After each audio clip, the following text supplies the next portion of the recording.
I'd like to ask the two government representatives if either of them heard Marie McMahon from the Midwest Hospital Action Group on Morning Ireland this morning saying that people were afraid to go to hospital.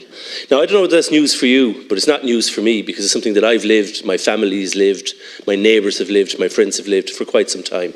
I had an elderly, very close relative in a nursing home who had a fall, and an ambulance was called to bring her to Limerick, and I stopped it.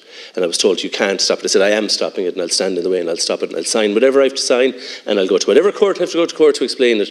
And she was very thankful. She was afraid to be brought to that hospital. She was very happy in the HSE run facility she was in. It was excellent. But she didn't want to go to that hospital, and I didn't want her to go there. And she was brought elsewhere, and I still stand over that.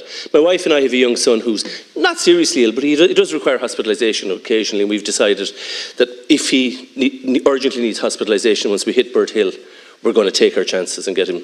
We're not going to go to Limerick, we're going to go in the opposite direction. And lives will be lost because people are afraid to go to hospital in Limerick. But lives are being lost because people do go to hospital in Limerick because it's unfit for purpose. 130 people there today. It's an indictment.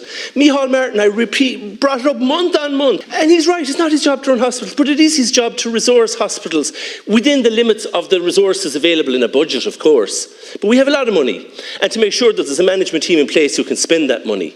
But instead he turned a blind eye. Now, Leo Varadkar was a little bit better, but in fairness he couldn't have even been a little bit worse than Micheál Martin, because both of them called themselves Republicans, but they're not Republicans. If they believed in republicanism, they'd ensure that there was some parity of healthcare across this state, and not this massive disparity between healthcare that's available.